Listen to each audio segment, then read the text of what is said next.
Buenas tardes a todos y todas los jóvenes caficultores que se conectan el día de hoy a esta clase, a la clase de preparados orgánicos del módulo Mi Finca. Recuerden que estamos ya en el segundo módulo. Esta clase es impartida por el proyecto Jóvenes Caficultores, una iniciativa de Nestlé ejecutada por Fundación Conducafé. Mi nombre es Dania Perdomo y les estaré acompañando esta tarde moderando la clase al ingeniero Julio Hernández. Para empezar la clase vamos a hacer unos pequeños recordatorios que ustedes ya los manejan, ¿verdad? Pero siempre es bueno recordarles para que estén pendientes. Al ingresar, por favor, apagar su micrófono y su cámara, verificar su conexión de internet para que no tenga ningún inconveniente, utilizar su nombre real al momento de registrarse, porque luego empiezan las consultas y tienen que tener su nombre, y recordar siempre registrarse en el link de asistencia. Nosotros estamos compartiendo el link de asistencia en el chat de Zoom y también lo compartimos en la descripción de Facebook y en YouTube. Con esto comenzamos la clase. Asimismo les decimos que por favor al momento de que se terminen los 30 minutos de la clase ustedes pueden hacer sus consultas, se les va a habilitar el chat. Y luego de pasar 50 minutos, se les va a habilitar lo que es el micrófono, pero tienen que tener su manito levantada para poder dar las palabras y puedan realizar cualquier otra consulta que tengan. Es muy importante, jóvenes, que por favor, cuando revisen lo de la clase, puedan registrarse en el link de asistencia para que no tengan ningún inconveniente. Ya llevamos varias clases avanzadas. Nosotros hemos estado en el chat colocando lo que son los links, ¿verdad? Para que ustedes puedan revisarlas, verlas y registrarse, y no se puedan perder luego el certificado. Y sin más preámbulos, pues, ingeniero Julio, le doy la bienvenida a esta clase. Bueno, muy buenas tardes, licenciada Dania. Qué privilegio poder estar aquí con ustedes, ¿verdad? Acompañándolos en esta hermosa tarde y fresca en San Pedro Sula. Honestamente se siente bonito poder estar en un ambiente, ¿verdad? Fresco, cosa que nosotros los sanpedranos no vivimos muy seguido, pero ustedes allá en la zona de Occidente, en la zona de La Esperanza, están acostumbrados a eso. Qué envidia, ¿no? Bueno, vamos a iniciar con la clase. Ya la licenciada Dania nos dio el preámbulo de la clase, nos habló más o menos de los puntos claves para cada una de ellas. Nos interesa que tomen sus anotaciones. Recuerden que esta clase lleva mucho detalle. Ayer vieron materia orgánica con el ingeniero Ale Caballero. Hoy vamos a ver preparados orgánicos. Así que necesitan tomar nota, ¿verdad? De las dosis que se le van a estar entregando en algunos productos. En algo otras los vamos a referir mejor a los proveedores porque sucede, ¿verdad?, que pueden variar, ¿no?, las dosis dependiendo del proveedor. Entonces, así va a ser la dinámica o la mecánica de la clase el día de hoy, muchachos. Así que agárrense de sus asientos porque esto va a estar cardíaco, ¿no? Vamos a ver, empecemos entonces con productos orgánicos biopreparados. Mi nombre ya lo conocen, Julio César Hernández Casco, 3310-5770, jhernández@cafeproyectos.com. Muy bien, objetivos de la clase. Dar a conocer la importancia de la agricultura orgánica. Vamos a ahondar también un poco acerca de la alternativa de productos insecticidas, bactericidas y fungicidas botánicos, biológicos, bioles y caldos que son amigables con el ambiente, que básicamente es lo medular de la clase el día de hoy. Al final, quiero que me contesten una pregunta que tengo acá.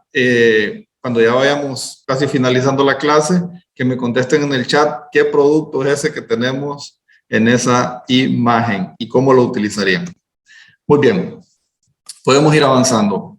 ¿Qué es la agricultura orgánica? La agricultura orgánica es un sistema de producción que trata de utilizar al máximo los recursos de la finca, dándole énfasis a la fertilidad del suelo y la actividad biológica, y al mismo tiempo a minimizar el uso de los recursos no renovables, ¿verdad? Y no utilizar fertilizantes y plaguicidas sintéticos para proteger el medio ambiente y la salud humana. La agricultura orgánica involucra mucho más que no usar agroquímicos.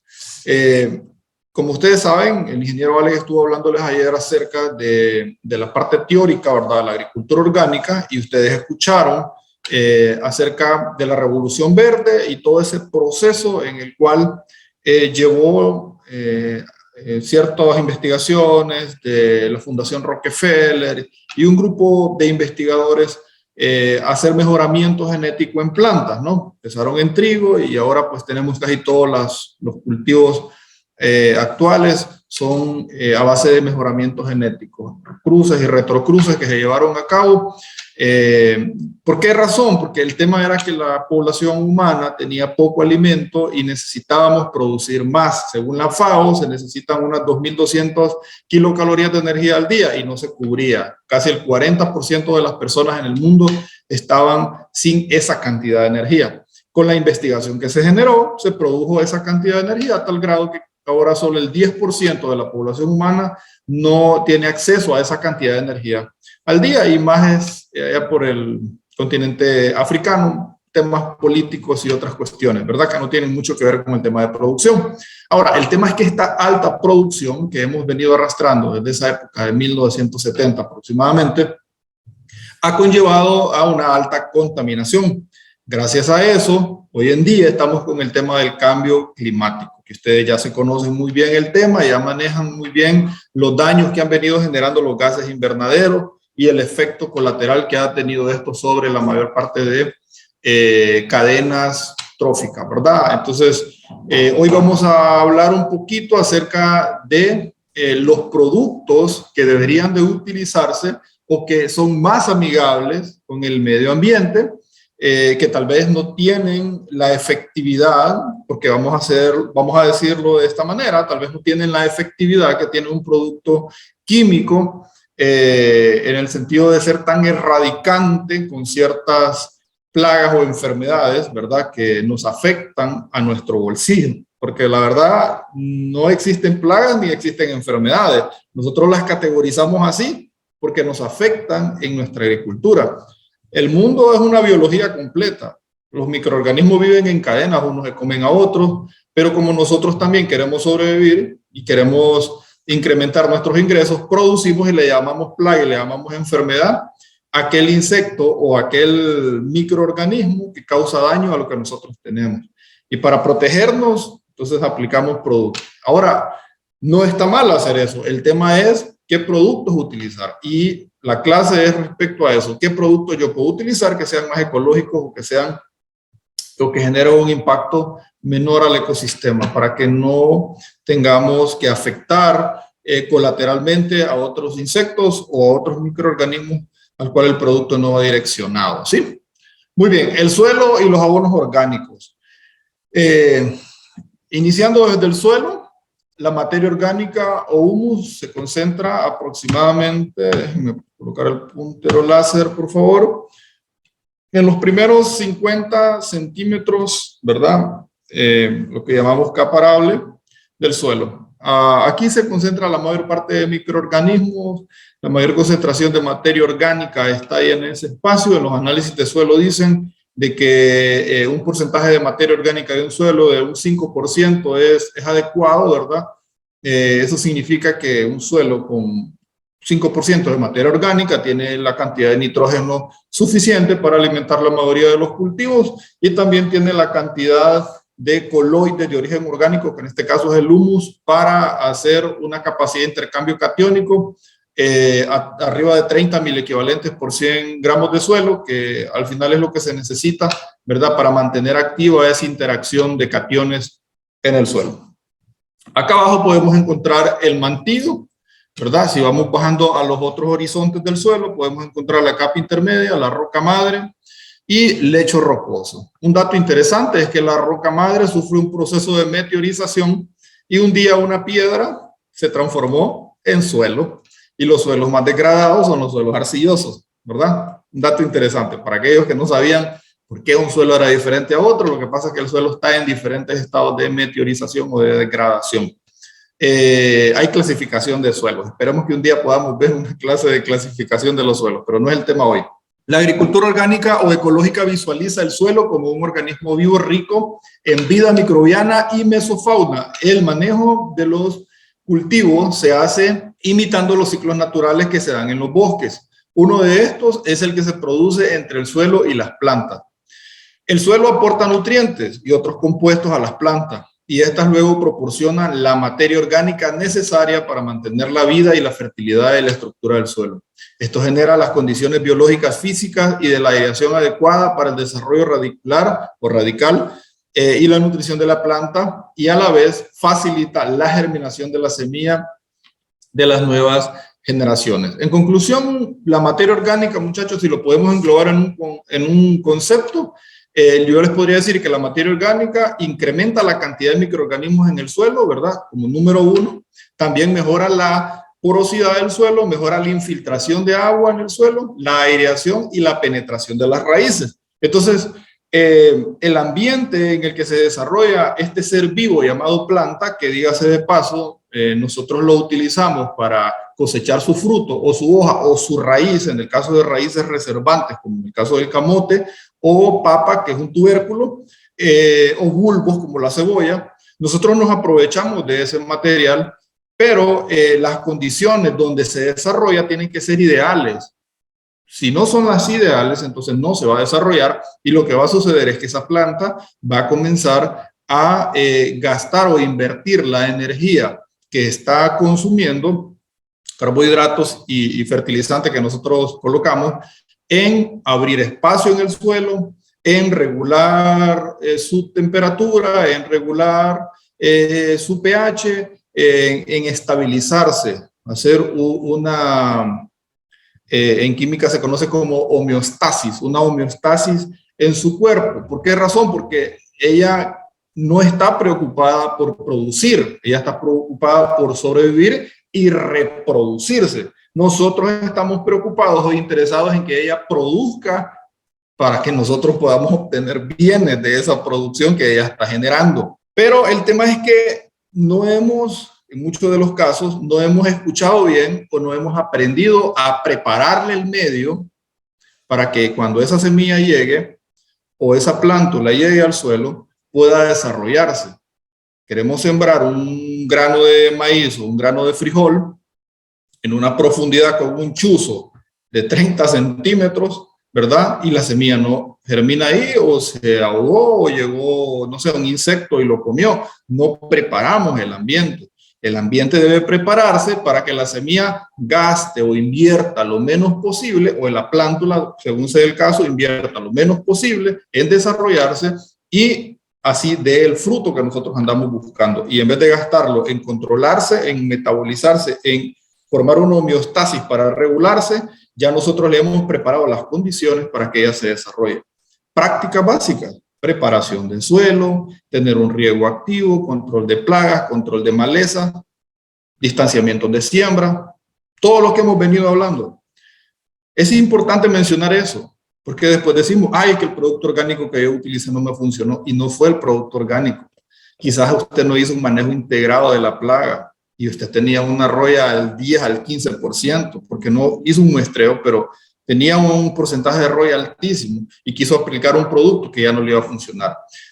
Tenemos que entender que los preparados orgánicos se van a utilizar, pero necesitamos hacer aplicación, necesitamos hacer primero un control, un manejo integrado, Si va a controlar broca, primero usted tiene que colocar trampas con lo que es, ¿verdad?, un control etológico, y así sucesivamente. Porque no va a llevar usted a la Beauveria bassiana a que vaya a tocar de un solo la broca. Tal vez tenemos porcentajes extremos de broca. Lo que debemos hacer primero es hacer un control. Y luego, cuando venga el microorganismo biológico que va a controlar, entonces encuentre una menor población y tenga un mejor control, valga la redundancia de palabras, de esa plaga, ¿verdad? Partiendo de esa idea, vamos a iniciar hablando de las ventajas del uso de biopreparados. Tenemos acá, son conocidos y preparados por los propios agricultores y en muchos casos diseminados por los mismos técnicos que supervisan estos procesos en campo y pueden dar el visto bueno de su efectividad productividad. Muchas veces nos queremos divorciar de los técnicos que andan en campo trabajando y enseñando, solo porque yo tengo 10 años de estar manejando ese cultivo de esa manera y me ha dado resultados. Y me parece que ese técnico que viene saliendo de la universidad no trae nada que enseñarme.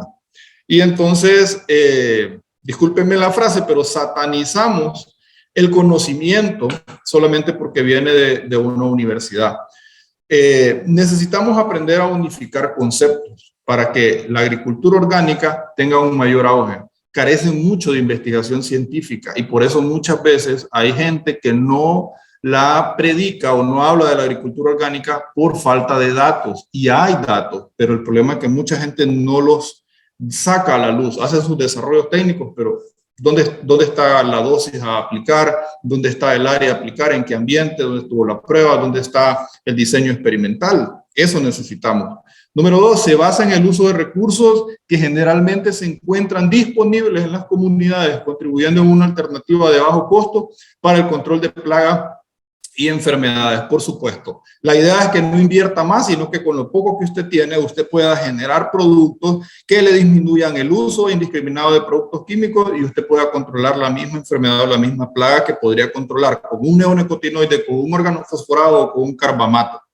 Número 3, casi no requieren de energía a base de combustibles fósiles para su elaboración. Así es, porque no tiene un proceso industrial, por lo tanto no va a necesitar gastar energía para producirlo y eso va a contribuir muchísimo a la ecología del planeta, ¿no? Porque entre más combustibles fósiles se usa, hay más emisiones de CO2 a la atmósfera y ustedes ya conocen muy bien el ciclo.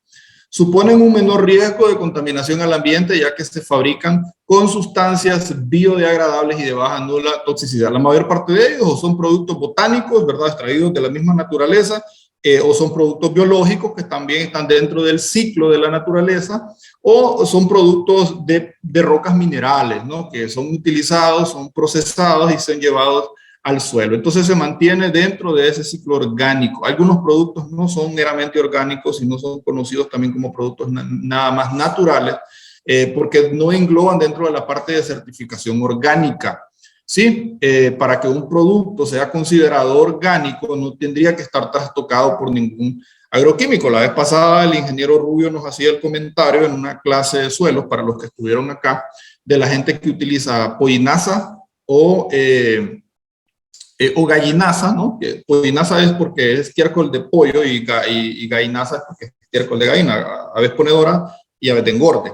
Entonces, ¿qué pasa? Estos productos, este material, ¿verdad? Estas heces de aves son tratados muchas veces con antimicóticos para controlar problemas de micotoxinas o para controlar, aplican unos productos que son llamados coccidiostatos que están ahí dentro del alimento, ¿verdad? Eso pasa por el tracto digestivo y al final esas heces siempre tienen trazas de esos productos químicos que se utilizaron en la parte veterinaria del animal y uno dice, bueno, entonces yo voy a llevar este material para producir un bocacho en una compostera y es 100% orgánico. No necesariamente tiene que ser 100% orgánico porque el producto también tiene trazas de químicos que se fabricaron para proteger el ave. Y mira hasta dónde fue a dar. Entonces, eso a veces tenemos ese conflicto y es necesario aterrizar con el tema para poder comprenderlo al 100%, ¿no? Número, creo que es el 2, 4, el 6.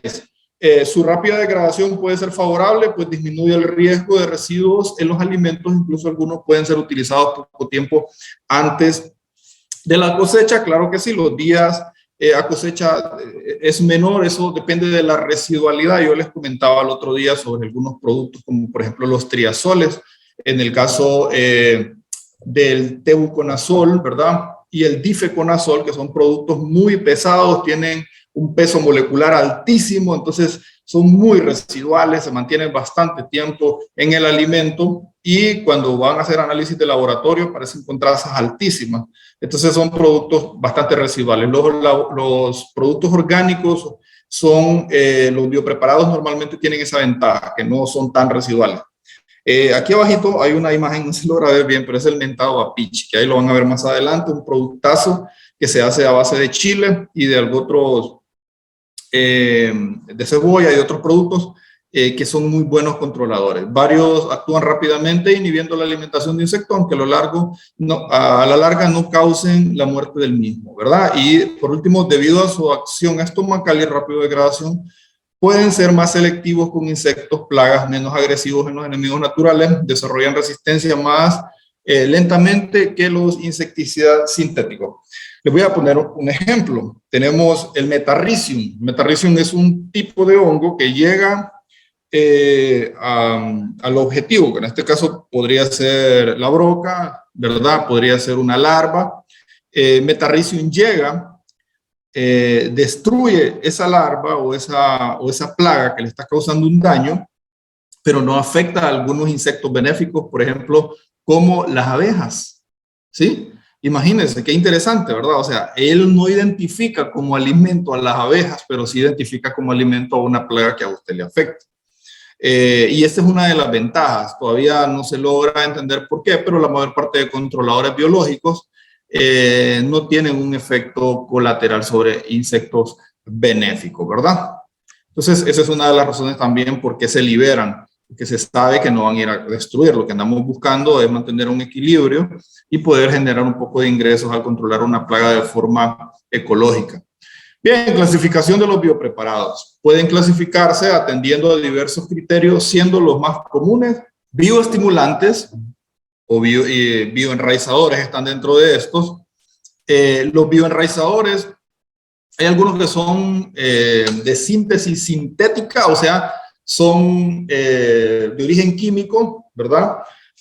Por ejemplo, auxinas, citoquininas y giberelinas, que son de origen sintético, se aplican y esto estimula rápidamente el desarrollo radicular, tanto elongación como engrosamiento del sistema radicular, pero muchas veces estos productos que son de síntesis química no tienen formación de pelos absorbentes. Y recuerde que una raíz, si no tiene pelos absorbentes, pues al final no se puede tener anclaje, pero sin pelos absorbentes no está comiendo, ¿verdad? Y lo que nos estamos buscando nosotros es que esa raíz pueda alimentarse. La mayor parte de enraizadores son botánicos, los más efectivos son botánicos, ¿verdad? Y hay una alga muy utilizada que se llama Clonia maxima, que se utiliza, ya ella trae dentro de su composición un estimulante para formar auxinas y citoquininas dentro de la planta y es una masa de raíz espectacular. Yo la utilizo mucho en hortalizas y miren, créame, es un espectáculo ver cómo desarrolla el sistema radicular la planta, ¿verdad? Hay otros biofertilizantes también que se utilizan, más adelante los vamos a mirar, biofungicidas también, ¿verdad? Dentro de los biofungicidas tenemos algunos caldos que ya los vamos a considerar ahí. Y bueno, biorepelentes y insecticidas. No olvide utilizar su equipo de protección, aunque no sea un producto químico, utilice su equipo de protección, gafas, guantes, mascarilla, ¿verdad? De carbón activado, botas y todo su traje impermeable. Tal vez no va a tener un efecto como se lo va a producir un órgano fosforado, pero sí le puede dañar los ojos, le puede causar una quemadura en la piel, ¿verdad? Un producto, o le puede causar mareos, vómitos, etc. Entonces, lo mejor es que utilice todo su equipo de protección. Muy bien, vamos a iniciar por el tema de nutrición. No voy a ahondar en el tema de nutrición del cafetal, ya vimos eso, pero para que vayamos comprendiendo a qué nos referimos cuando decimos los fertilizantes orgánicos son para alimentar el suelo. Requerimientos nutricionales. Saber que las plantas no comen gramos de producto, pero sí gramos de nutriente. Alguien hizo una pregunta ya días, creo que fue en la clase de nutrición, y decía, ¿será lo mismo fertilizar que nutrir? No es lo mismo. Fertilizar es aplicar un producto, pero nutrir es saber qué es lo que la planta necesita y hay que aplicar esa cantidad que la planta necesita. Yo en este caso tengo un ejemplo. Ahí está la urea. 100 libras de urea tienen 46 libras de nitrógeno. 46 libras de nitrógeno. Usted aplica 100 libras de urea y usted cree que las 100 libras es nitrógeno. No, de esas 100 libras solo 46 son nitrógeno. Y aplica un lombricompost y solo tiene 3 libras de nitrógeno, ¿verdad? Y en diferentes estados. Entonces, el tema aquí es, ¿cuál de los dos me provee más elementos? Bueno, en este caso la urea tiene más nitrógeno. Entonces usted ve un impacto. aplica la urea y el vecino aplica el lombricompost y usted se molesta porque mira que el vecino tiene un rápido crecimiento. Usted sabe que el nitrógeno, ¿verdad? Genera elongación, desarrollo foliar, una planta más vegetativa en general. Entonces, y usted mira su planta, ¿verdad? Que no tiene el despegue que tienen de él. Claro, la concentración de nitrógeno que lleva la urea es altísima. Ahora, el tema es qué pasa con ese otro 54% de productos inertes que lleva la urea. Eso va a llegar al suelo y puede que genere una alta acidez a largo plazo, disminuye el pH del suelo, ¿verdad? Por algunas reacciones en el proceso de nitrificación. Algunos productos generan alta, en el caso de las sales, fertilizantes de origen químico, generan una alta conductividad en el suelo que va generando un daño a nivel de cadenas de microorganismos, dañando actinomicetos y otros microorganismos que son muy importantes en el suelo.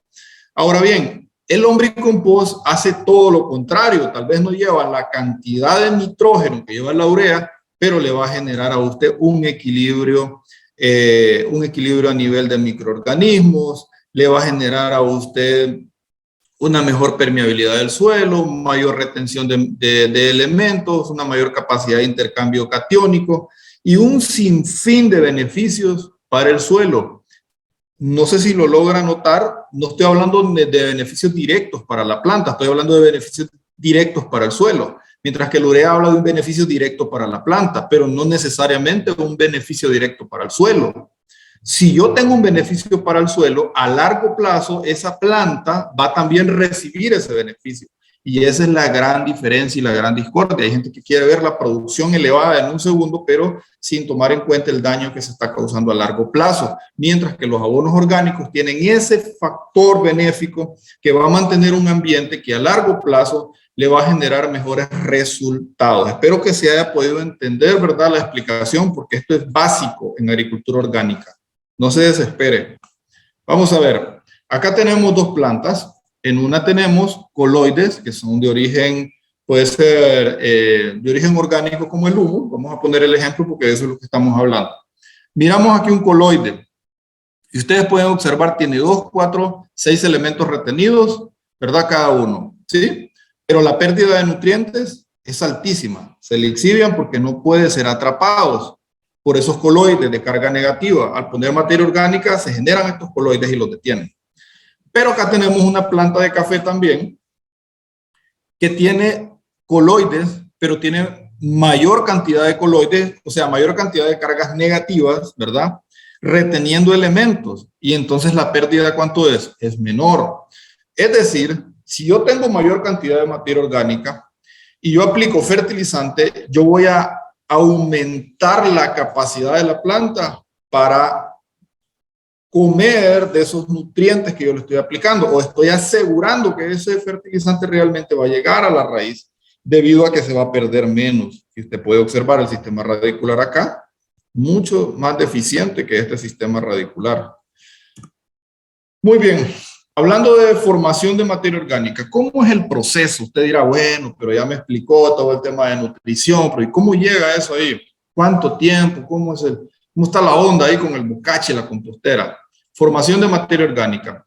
Cuando yo aplico una materia orgánica, lo primero que va a pasar es que se va a diferenciar material vegetal o material animal. En el material vegetal hay un alto contenido de carbón. En el material animal hay un alto contenido de nitrógeno. Los microorganismos que actúan en esta etapa, aquí pueden ver ustedes los microorganismos actuando en esta etapa, hacen una liberación de todo este material y se liberan fenoles, ¿verdad? Y acá se liberan aminoácidos. Ambos terminan siendo humus. Si nos vamos a mano derecha, que es lo que nos importan, se forman ácidos húmicos, ¿verdad? Bajo en nitrógeno, que sería humus carbón, y ácido úlmico. Pero si nos vamos a mano derecha, también se genera alto contenido de nitrógeno y se genera ácido húmico y ácido fúlvico. Esto que está aquí abajo es lo que nos interesa para aumentar la capacidad catiónica del suelo. Es decir, esto que está aquí abajo es el proceso final de la materia orgánica, lo que nosotros andamos buscando para mejorar las condiciones del suelo y no degradarlo. De esto se trata la fertilización orgánica, de esto se trata, de generar estas condiciones. Estos ácidos húmicos y fúlbicos van a mantener un equilibrio en el suelo extraordinario. Ahí es donde nosotros queremos llegar, por eso es la clase directamente.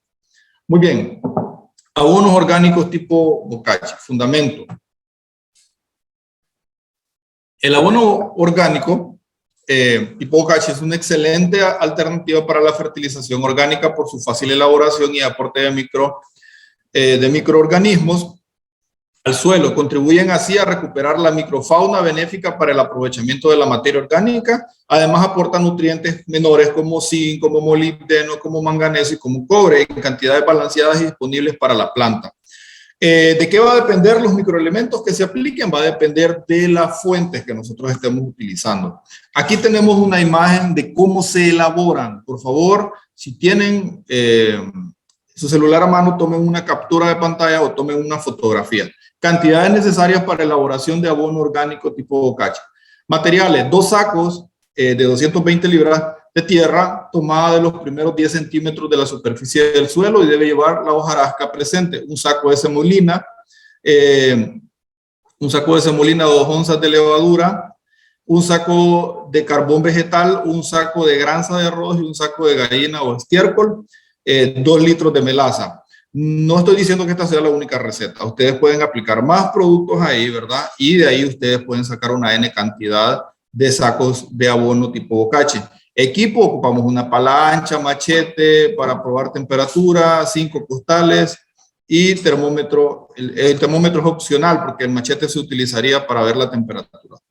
Procedimiento: número 1, se necesita disponer de un local techado con paredes para evitar las corrientes de aire y que no acumulen humedad en el piso. Se requiere de un área de 12 metros cuadrados para poderlo elaborar. Todos los materiales a utilizar deben ser molidos y desmenuzados lo más que se pueda. Esto facilita y ayuda a que los microorganismos puedan procesar mejor el material, ¿verdad? El material se va colocando en capas, cada capa se baña con la solución de melaza y agua, luego se mezclan con la pala para que la mezcla quede homogénea. En caso de ser necesario, debe agregar agua. El grado de humedad adecuado se comprueba cuando se toma un puñado de material y se aprieta con la mano, que no salga agua entre los dedos, o sea, una prueba de puño. Pero la mano sí debe quedar manchada y el material debe formar un terrón y que se rompe con un toque suave, ¿verdad? Es decir, no quede encharcado. Una vez bien mezclado y con una buena humedad, el material se amontona, procurado que la altura del montón no exceda los 35 centímetros. La parte superior no debe quedar en forma de punta ni con un pequeño hoyo en la superficie. El material amontonado se debe cubrir con varios sacos de yute o nylon. Ok, debe quedar tipo pastel, no como una pirámide. Y los sacos son precisamente porque en el proceso de incremento de temperatura, donde entran los termófilos que van a llevar la temperatura entre 50 y 60 grados centígrados, va a haber una alta concentración de vapores. Usted puede mirar ahí cómo sale vapores. Dentro de esos vapores sale amoníaco, sale CO2 ahí y normalmente sale NH4, ¿no? Que es nitrógeno de forma amoniacal, y hay liberación de amoníaco. Entonces, usted lo percibe porque cuando entra usted siente ardor en los ojos, o sea, son partes por millón de amoníaco que están saliendo a la atmósfera. Lo tapamos porque ese nitrógeno no lo queremos perder, lo queremos conservar ahí. Pero también tenemos que controlar la temperatura. Si la temperatura se nos está pasando de la mano, entonces necesitamos aplicar agua. Se voltea aproximadamente una vez. Yo los he elaborado, yo volteo una vez en la mañana y otra vez en la tarde, ¿verdad? Y dura aproximadamente de 2 a 3 semanas. El procedimiento es rápido, la levadura ayuda muchísimo a degradar rápidamente ese material. Muy bien, el té de tipo bocache. Una vez que ya lo elaboramos, ahora en la tarde me hicieron una pregunta, ¿verdad? Si se puede utilizar sólido. Claro que sí, usted ya lo puede llevar a la finca y utilizarlo. Ella va a comenzar a trabajar en el suelo, va a empezar a degradar, va a seguir el proceso de degradación hasta llegar a ácidos húmicos y fúlbicos, pero ya se puede incorporar en el suelo y ya va a comenzar a trabajar en esa área de la rizósfera, ¿verdad? Que tanto necesitamos mejorar. Pero si usted lo quiere hacer como té, usted lo que tiene que hacer es lo siguiente. Se colocan 4 kilos de bocache en un saco, ¿verdad? El saco se cierra bien con una amarra y se introduce en un barril con 36 litros de agua sin cloro, porque si usted le mete cloro va a matar los microorganismos. Estas dosis pueden variar dependiendo de la cantidad de producto que se requiera. Lo importante es mantener las proporciones. El saco se deja en el barril durante 7 días para que fermente el producto. Se debe revolver 2 veces al día, se retira la bolsa y el líquido se filtra, obteniendo así el té de bokashi. El producto obtenido es un concentrado y se debe diluir 2 litros en 8 litros de agua. O sea, 2 litros del concentrado en 8 litros de agua. Se debe aplicar inmediatamente los cultivos sobre el follaje cada 10 días. Esto le va a dar a la planta, ¿verdad?, nutrientes que le va a favorecer de forma foliar. Y también le va a mejorar porque va a llevar ahí así algunos ácidos orgánicos importantes. Para mí el mejor de todos, respetando el bokashi que acabamos de mencionar, es el lombrihumus. Creo yo que todo agricultor, principalmente caficultor, debería tener lombriz californiana o la lombriz Eusenia foetida, que es la lombriz que se encarga del procesamiento de todo ese material vegetal y lograr el vermicompost que tan anhelado y tiene un precio bastante alto ahorita en el mercado porque ya se ha encontrado el valor de este. Pasos generales para establecer una plantación de lombricultura. Paso 1, adquisición de pie de cría de lombrices, equipo de herramientas adecuadas. Paso 2, preparación de los canteras o piletas, selección y preparación de los sustratos para la alimentación de las lombrices. Número 4, siembra de las lombrices en las canteras o piletas. Paso 5, alimentación de las canteras, riego de las canteras, ampliación del criadero, cosecha de lombriz y cosecha de humus, ¿verdad? Aquí tenemos una máquina para hacer ácidos húmicos y fúlvicos. Todo el proceso que vimos aquí atrás, ¿verdad?, es básicamente lo que hace la lombriz californiana. Déjenme colocar la imagen para que lo vean. Este proceso que miran acá, todo este proceso que lleva bastante tiempo en el suelo, ¿verdad?, va a depender de los materiales a utilizar hasta llegar a ácidos húmicos y fúlvicos. La lombriz californiana lo hace en aproximadamente 3 a 4 días. O sea, cada lombriz, ¿verdad? Obviamente la suma de todo ese proceso, de todas esas lombrices que están ahí, que son más o menos 1 kilo de lombriz por metro cuadrado, va a llevar alrededor de 3 a 4 meses para tener la cantidad necesaria que vamos a utilizar nosotros. 3 a 4 meses ya se puede hacer una cosecha. ¿Qué pasa? La lombriz tiene dentro de su tracto digestivo bacterias que ayudan a descomponer celulosas, hemicelulosas y todos esos materiales que son súper difíciles de descomponer y lo degradan rápidamente. Entonces, al liberarlo ya como heces de la lombriz, ese material es el que nosotros vamos a utilizar. Mire las propiedades o el valor analítico del humus que tiene. No es tan alto en nitrógeno, fósforo o macroelementos. Tiene por ahí trazas o partes por millón de la mayor parte de microelementos, pero si ustedes van más abajo, ustedes pueden observar que tiene una capacidad de intercambio catiónico de 75 a 80 miliequivalentes por 100 gramos de suelo. Señores, el suelo necesita de 30 a 35 miliequivalentes por 100 gramos para decir que es un suelo con una buena capacidad de intercambio catiónico, pero tiene 75 a 80. ¿No les gustaría a ustedes tener este material en su suelo?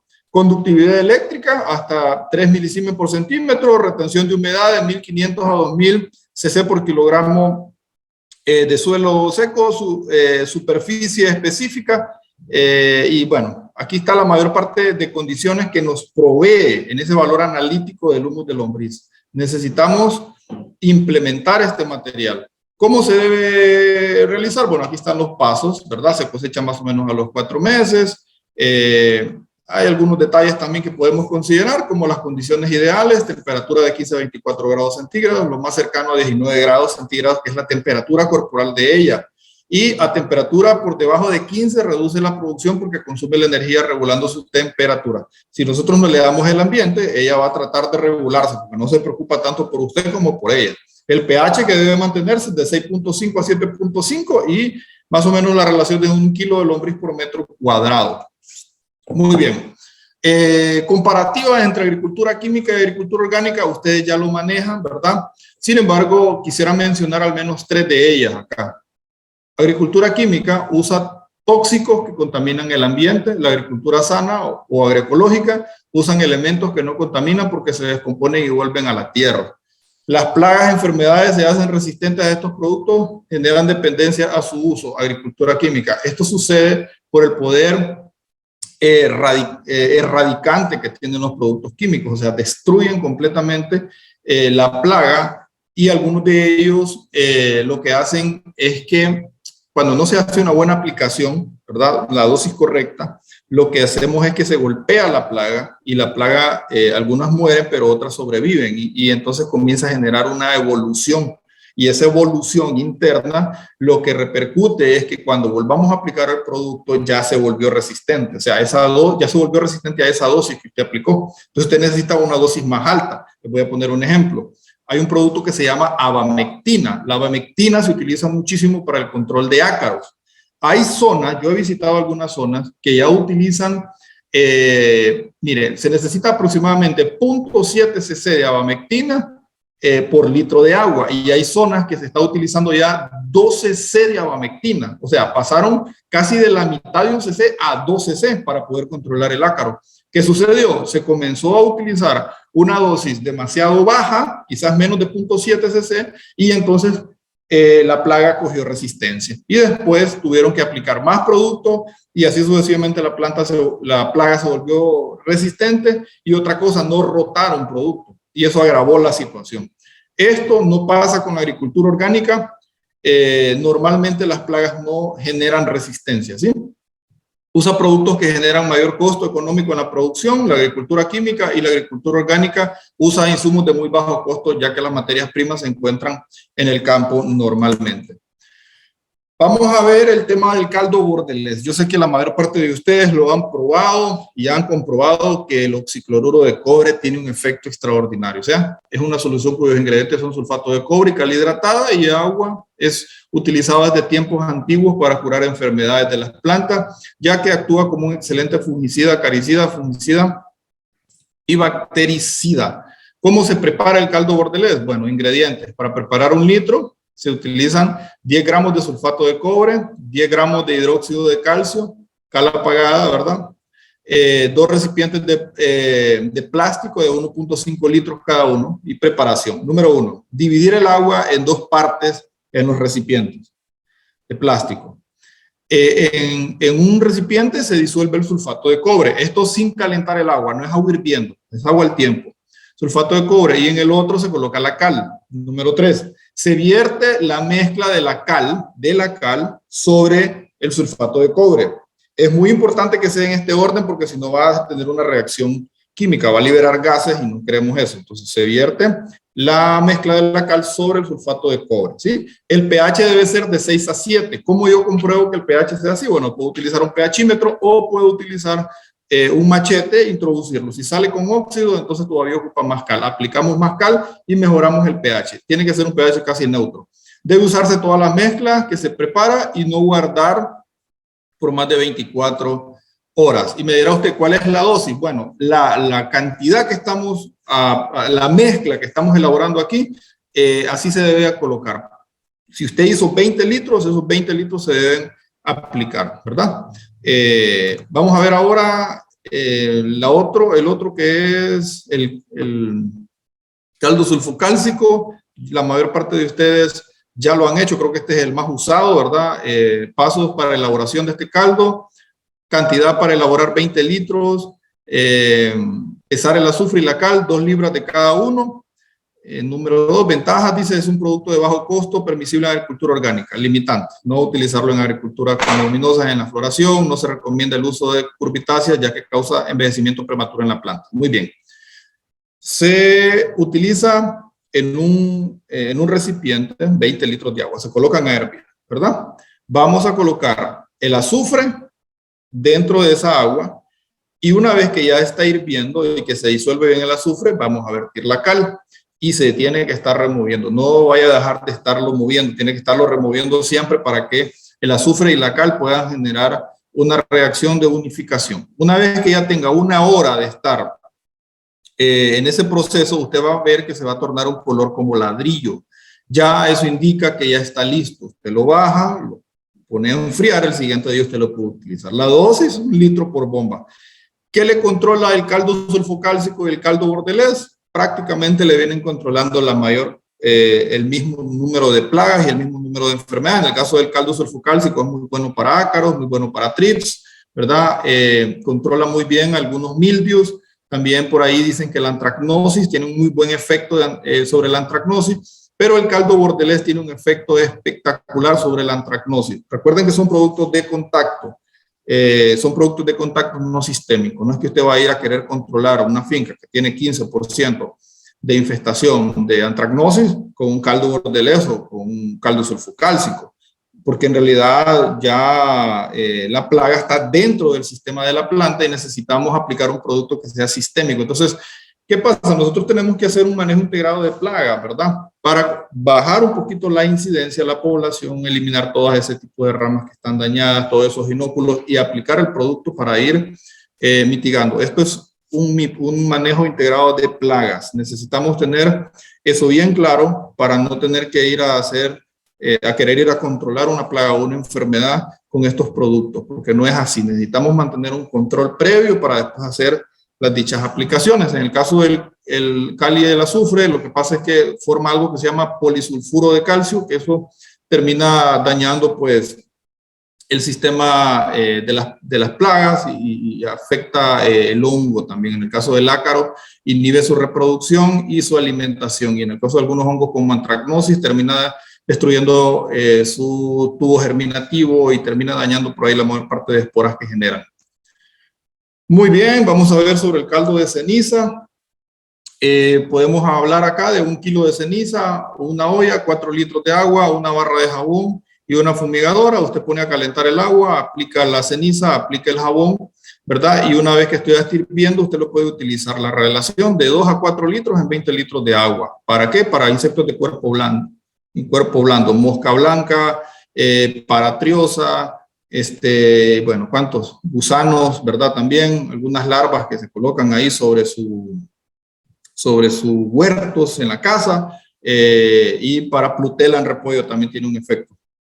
Vamos a ver, tenemos acá efectos del NIN, la sadiractina. Esa es la sustancia el compuesto químico que tiene, el compuesto que tiene dentro de su estructura, el NIN, que es la que protege contra algunos insectos. Es repelente, también inhibe la formación de la muda para que el insecto, la larva pase de L1, L2, L3, inhibe ese proceso de muda, entonces lo mata. No es que colocando NIM alrededor de la finca lo voy a terminar controlando.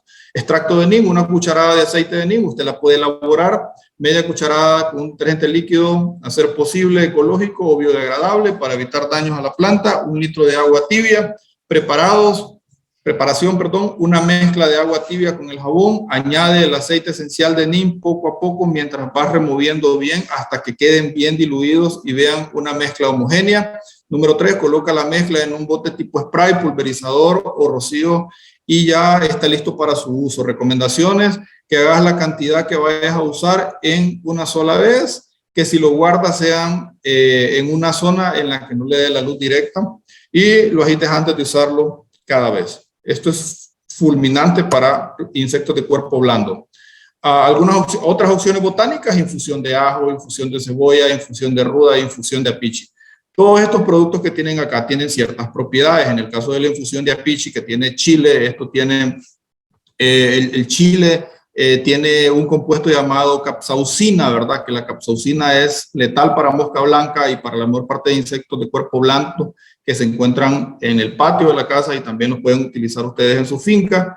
La infusión de ajo, ¿verdad? Que tiene alomonas o repelentes para algunos insectos que pueden irle a causar daño y pueden tomarle una captura de pantalla o una fotografía.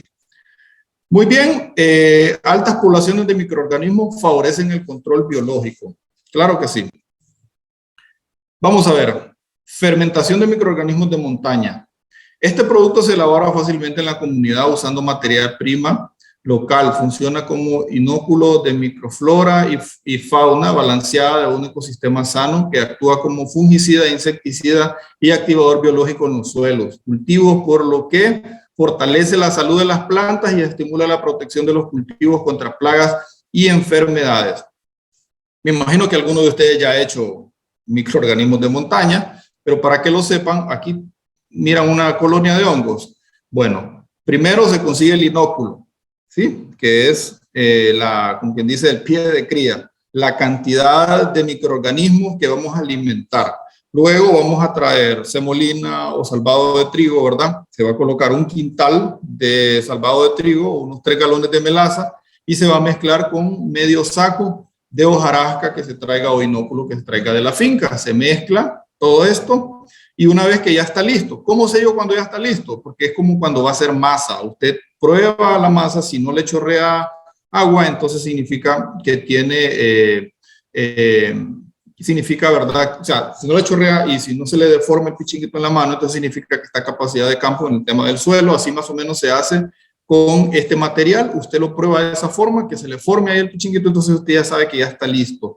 Eso lo apelmaza dentro de un barril a modo de eliminar todo el oxígeno que quede, porque los hongos son anaeróbicos. Ahí se van a formar cualquier cantidad de hongos. Se forman aproximadamente unas 80 especies de microorganismos, aproximadamente 10 géneros que pertenecen, miren, básicamente son 4 grupos los que se desarrollan ahí, son bacterias fotosintéticas, actinomicetos, bacterias productoras de ácido láctico, levadura, y cualquier cantidad de microorganismos de esos le van a favorecer la finca. Entonces, entre más microorganismos de montaña tenga, es mejor.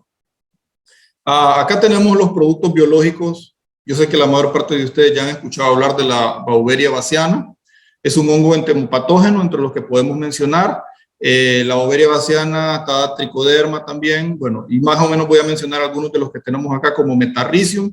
Estos actúan miconizando a insectos en diversas fases de desarrollo a través de conidios de estos hongos mencionados asperjados, siendo altamente efectivos para el control de insectos, plagas y los cultivos, ya sea de café o sus diversificaciones productivas a través de la sombra. ¿Cómo trabaja este insecto entomopatógeno? Bueno, les comento, cuando la Beauveria llega, ¿verdad?, al cafetal, encuentra su víctima, que en este caso es la Hypotenemus ampei, ¿no?, o la broca, llega, entra por sus partes blandas, penetra y forma una enzima o libera una enzima que se llama beauvericina. Esa enzima baja las defensas del patógeno y comienza a alimentarse del coleóptero y se comienza a alimentarse de ella. Luego se liberan esas hifas que ustedes miran, todo este montón de hifas que se forman acá, ¿verdad? Y luego ella comienza a reproducirse. Es buenísima para el control de broca, ¿cierto? Entonces usted lo aplica y olvídese que el efecto va a ser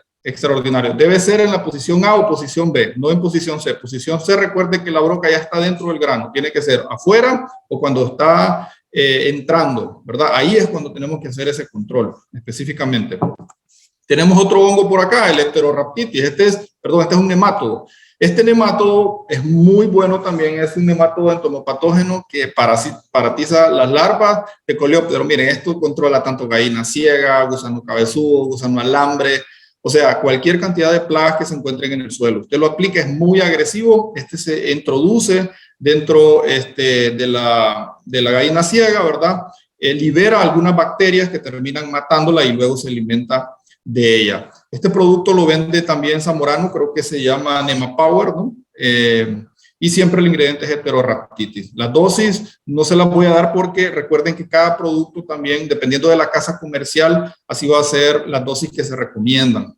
En el caso de Metarrhizium, que también es un hongo que entra en este grupo, ¿verdad?, de controladores biológicos, es un hongo muy eficiente, creo yo que es de los más rápidos y que tiene un mayor número de víctimas a controlar, porque lo puede aplicar tanto foliar como lo puede aplicar tanto al suelo. Aquí está controlando gallina ciega y acá está controlando algunos grillos, también controla cualquier tipo de gusano, ¿verdad? Por ahí dicen que la broca la controla muy bien, igual o mejor que la Beauveria bassiana. Metarrhizium también, creo que lo está distribuyendo Zamorano. Lo que pasa es que estos microorganismos que son bacterias y hongos, ¿verdad?, se utilizan, las dosis son en concentraciones de esporas por gramos de producto, entonces va a depender de la concentración que traiga. Así que la dosis es mejor considerarlas con la casa comercial. Muy bien, vamos a seguir. Trichoderma, ya han escuchado hablar muchísimo de él. Tenemos un plato Petri Tenemos acá tricoderma, lo colocamos donde hay otros hongos, pero a medida iba creciendo o iba pasando el tiempo, tricoderma fue poblando. El color verde es para tricoderma. Podemos observar acá cómo termina colonizando totalmente la raíz de una planta. ¿Qué pasa con tricoderma? Es un hongo benéfico. Es un hongo que es antagónico para Fusarium, Rhizoctonia y otros hongos por ahí que andan dañando la raíz. Entonces, hace una simbiosis con la raíz, se adhiere a la raíz, se alimenta de los exudados de la raíz, pero no deja que estos hongos lleguen y la dañen. Lo venden como trichosan, ¿verdad? Este producto lo pueden buscar como trichosan. También lo vende Zamorano. También hay otros microorganismos antagónicos. Ahí está Bacillus subtilis, Bacillus amyloliquefaciens, Bacillus thuringiensis y Penicillium. Penicillium es un tipo de hongo que es para controlar hormigas o son pocos, ¿verdad? Usted, Penicillium, usted lo aplica. No sé si usted ha visto la naranja, ¿verdad? Cuando está podrida y se le forma como un color blancuzco, un hongo. Bueno, eso es Penicillium. Usted coloca una naranja por litro de agua y lo coloca, lo puede asperjar dentro del agujero o en la parte de afuera donde están entrando los zompopos. El hongo va a entrar, va a atacar el hongo que forman los zompopos adentro con el que se alimenta, que es un Basidiomyceto, y lo va a terminar matando. La ventaja es que no va a dañar otros insectos, porque recuerde que no es un producto químico, sino biológico, ¿no? Entonces tenemos un control más eficiente.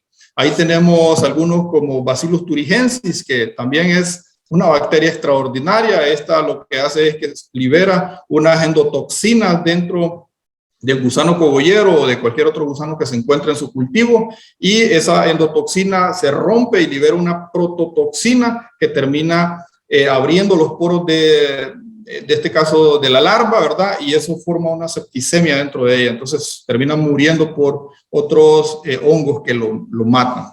Y así Bacillus subtilis también tiene unas propiedades extraordinarias, protege el cultivo activando fitohormonas, es antagónico contra otros hongos, destruyendo el tubo germinativo de ellos, entonces no se pueden reproducir, ¿verdad? Entonces, más o menos es una gama de productos que ustedes pueden utilizar con productos biológicos, ¿verdad? Controladores biológicos que en el mercado han dado muy buenos resultados y están aceptados dentro de lo que es considerado agricultura orgánica, muchachos. Bueno, eso era todo. Yo creo que ya llegamos a la hora. Gracias por su atención y si hay preguntas, pues estamos a la disposición. Gracias, ingeniero Julio. Sí, tenemos varias preguntas en el chat de Zoom. Nos pregunta Javier, ¿cuánto es la dosis de abono orgánico por planta de café? Vuelvo a comentarle lo siguiente. Cuando hablamos de dosis en productos orgánicos, si hablamos de bocachi y compostera, yo les puedo dar a ustedes una receta. Les podría decir, bueno, utilice 1 libra de bocache por planta. Pero recuerde usted que cuando hablamos de dosis de abonos orgánicos, no estamos hablando de una cuantificación de números, o sea, no estoy sacando un análisis de suelo, ver los requerimientos del cultivo. Si hacemos eso, yo no podría suplir los requerimientos nutricionales de un café. No sé, es para que más o menos entremos en detalle con ese punto, porque si usted aplica 1 libra de bocache o de compost ya procesado, ¿verdad? Previamente, o de lombricompost, usted va a ver los resultados a largo plazo, porque el beneficio es alrededor del área de la rizósfera, o sea, en el suelo. Partiendo de esa idea, se puede recomendar 1 kilo de bocache o de compost o de lombricompost por cada planta en estado joven. Ya en estado adulto, usted puede aplicar unos 2 kilos de cada uno de ellos, y posiblemente ustedes ya en unos meses vaya a ir viendo los resultados porque se acondiciona el área de la rizósfera en la raíz del suelo. Gracias, ingeniero. Nos pregunta Roselvira, ¿cómo puedo suministrar los nutrientes a mis cultivos con abonos orgánicos? Bueno, creo que esta pregunta está bien recurrente. Vuelvo y les repito, ¿verdad? Para suministrar nutrientes, yo en la clase de nutrición del cafetal, yo les expliqué a ustedes que existe algo que se conoce como requerimientos nutricionales del cultivo para producir una N cantidad de café. Si yo necesito 80 kilos de nitrógeno, 40 kilos de fósforo, 120 kilos de potasio, yo necesito ver cuánto tiene el suelo y la otra diferencia, colocarla yo con el fertilizante que decida. Partiendo de esa idea, el fertilizante orgánico no va a llenar los requisitos de esa necesidad que yo tengo que aplicar. Lo que sí lo llena es el fertilizante químico. El fertilizante orgánico va a ir a suplir cierta necesidad, pero no va a complementar toda la necesidad de la planta, pero sí le va a ayudar a condicionar la situación interna del suelo, ¿verdad? Mejorarle la capacidad de retención de agua, la capacidad buffer del suelo, el equilibrio entre microorganismos del suelo, la capacidad de intercambio catiónico. No es que yo voy a ir a suplir la riqueza, las necesidades nutricionales de la planta. Por ahí, lógicamente, hay nutrientes que se van a liberar y la planta los va a utilizar, pero va a ser aplicado para el suelo, ¿verdad? Partiendo de esa idea, yo le puedo decir a usted que sí puede aplicar fertilizantes sólidos al suelo para mejorar el suelo y microelementos para mejorar, para aplicación foliares, ¿verdad? Por ejemplo, el té de bocache lleva microelementos y lleva algunos compuestos orgánicos que al aplicarlos en la hoja, al follaje, le va a mejorar la vigorosidad de la hoja. Usted va a mirar una hoja más verde, una célula más turgente, la va a mirar más vigorosa y no le va a causar ningún daño, sino que va a generar un beneficio a la planta, pero no va a suplir todos los requerimientos de esa planta. También podemos hablar del MM líquido, que esa parte creo que no la mencioné. Después de formar el MM sólido, ¿verdad? En el barril, cuando ya tiene los hongos, usted toma 16 libras de eso, lo mete también en una bolsa, lo amarra y lo puede vertir en un barril con agua, con un galón de melaza y esperar 7 días, luego sacarlo y aplicar 1 o 2 litros por bomba de mochila y estarlo aplicando, ¿verdad?, a su cultivo. Va a llevar todos esos microorganismos antes mencionados, ¿verdad? Bacillus aeruginosa, levaduras, actinomicetos, bacterias fotosintetizadoras, todo lo que les mencioné anteriormente. Y eso le va a condicionar la microfauna del suelo, mejorándole contra hongos antagónicos. Puede aplicarlo de forma foliar y algunos nutrientes van a entrar. Espero que la explicación haya satisfecho, ¿verdad?, su necesidad de saber el tema de nutrición. Si ustedes quieren saber muy bien cómo se debe fertilizar una planta en base a cálculos matemáticos, desde el análisis de suelo hasta los requerimientos del cultivo y cuánto debo colocar yo, váyanse a la clase que ya dimos, nutrición del cafetal. Ahí aparecen todos los cálculos habidos y por haber para ese tema. Gracias, ingeniero, por la recomendación. Tenemos una última pregunta, ya que no tenemos preguntas en vivo, no veo manitos levantadas. De Lazo Pérez vía Zoom nos pregunta, ¿cómo se hace el abonado en zonas inclinadas? Muy bien, muy buena pregunta. Mire, normalmente en las zonas inclinadas se recomienda hacer las aplicaciones en lo posible. Si usted puede hacer una pequeña media luna, ¿verdad?, alrededor y taparlo con suelo para evitar que se vaya a lixiviar. Esa es muy buena pregunta. Hacer una especie de media luna, aplicar el fertilizante, en este caso orgánico, ¿verdad? Y evitar que cuando llueva, esto también se hace mucho con la urea, con otros tipos de fertilizantes para que no se vayan a lixiviar. Usted puede taparlo con suelo para evitar que existe una lixiviación. Esto es muy importante. Mire que se recomienda muchísimo que el abono orgánico se use con obras de conservación de suelo, precisamente para evitar ese tipo de erosión hídrica, ¿verdad? Que es cuando viene el agua en escorrentía y se lleva todo el abono que se aplicó en la ladera y va a terminar en la falda de la finca. Entonces, por eso se recomienda mucho hacer terrazas individuales para que al tener una pendiente inversa, cuando llueva, el fertilizante o el abono orgánico no se salga o no se vaya a capas más profundas o a la falda de la finca. Y de ese modo usted pueda seguir aprovechando en el área de la rizósfera, ¿verdad?, todo ese material a utilizar. Esa sería la recomendación. Gracias, ingeniero. Tenemos una manito levantada, entonces vamos a darle la palabra a Marguina Esperanza. Marguina, adelante con su pregunta. Parece que se nos quedó congelado. Sí, por aquí veo una pregunta, licenciada Dania, que dice Juana María. Buenas noches. ¿Puedo aplicar abono orgánico y usar también fertilizante químico? Claro que sí. Sí se puede utilizar. De hecho, es complementario. Cuando nosotros utilizamos abono orgánico, mejoramos las condiciones del suelo. Y cuando nosotros aplicamos un fertilizante químico, Al haber aplicado ya un orgánico, este fertilizante químico, los nutrientes que tiene se van a retener para que la planta lo pueda consumir. Es decir, el fertilizante orgánico viene a beneficiar ese fertilizante químico que se va a colocar en el suelo, ¿verdad? Para aquellos que quieran utilizar ambas cosas, no está divorciado, más bien eso debería ser complementario. Gracias, ingeniero. Vamos a volver a intentar con Margina nuevamente para ver si se logra conectar. Hola Margina, la escuchamos. Ok. Buenas noches. Quería hacer un comentario sobre lo que es la certificación de los productos orgánicos.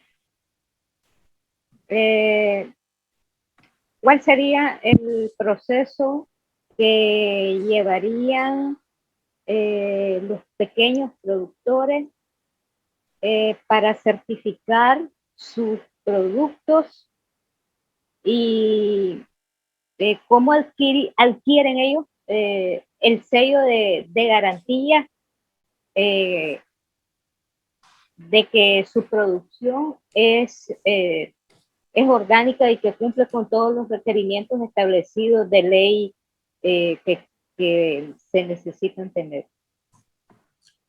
Muy bien, Margina, muchas gracias por su pregunta. Bueno, número uno, hay de sellos a sellos. Un sello completamente orgánico va a tener ciertos requerimientos. Hay ciertas preguntas o ciertas pautas a seguir, ¿verdad?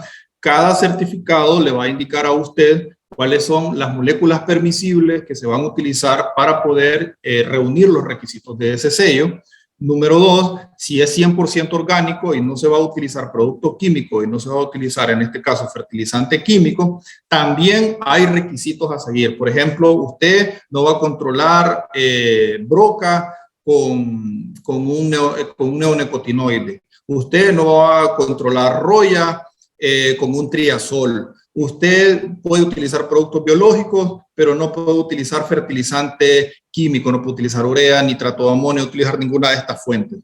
Cuando usted ya llena todo ese requisito y que el proceso de transición más o menos lleva alrededor de unos 3 años para que la finca, ¿verdad? Agronómicamente pueda estar en ese proceso de transición a pasar 100% orgánico, porque es un proceso, entonces lo que va a hacer la certificadora es tomar muestras tanto de suelo como de fruto del área de la finca y llevarlas al laboratorio y verificar si usted está cumpliendo con ese reglamento. Hablando de certificadoras que son bastante estrictas, ¿verdad? Porque debería de llevarse a un nivel de laboratorio para verificar los MDL, que son las trazas de productos que se pueden encontrar en el fruto o se pueden encontrar en el suelo. Verificando que usted realmente no está aplicando productos químicos, entonces ellos pues siguen trabajando con usted en el sello orgánico, que al final es un beneficio para el productor. ¿Por qué razón? Porque usted tiene un valor agregado por cada quintal de café producido, ¿sí? Entonces usted está teniendo un beneficio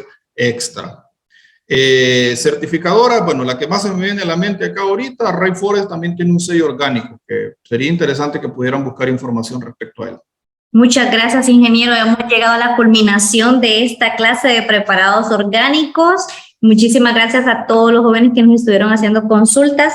Recordemos de que el día de mañana no hay clase, los fines de semana no hay clase, volvemos hasta el día lunes con otra nueva clase. Así que, por favor, pueden ponerse al día con todas las clases que no hayan tenido la oportunidad, ¿verdad?, de verlas por tema de trabajo, por tema de inconvenientes que les haya pasado. El día de mañana vamos a estar compartiendo en los chats de WhatsApp todas las clases que se han impartido del curso. Recordemos que ya han pasado ya 3 semanas de este curso, entonces les va a estar compartiendo para que ustedes vayan checando en cuál es la que no han visto, en cuál no se han registrado. Es muy importante y les recordamos que se pueden registrar en el link de asistencia. Si usted no está registrado en el link de asistencia, se nos va a ser difícil poder hacer el match para poder entregar su certificado. Sin más preámbulos, pues les dejo al ingeniero Julio para que se despida. Bendiciones, buenas noches, feliz fin de semana a todos. Bueno, muchas gracias, licenciada Dania, y bueno, a ustedes también por esperarnos. Ya son 7:10, nos pasamos 10 minutos de la hora, pero yo sé que a ustedes también les interesa mucho este tema, ¿verdad? Recuerden que están habilitados nuestro teléfono, el WhatsApp y también nuestro correo electrónico, que ahí está presente para que ustedes puedan preguntarnos hacernos sus respectivos comentarios o consultas. Estamos para servirles 24/7, ¿verdad? Este curso pues ya va avanzando. Recuerden que con el 60% de las clases usted va a ser acreedor de su certificado. Así que muchachos, muchas gracias por haber estado con nosotros y que pasen feliz noche y feliz fin de semana.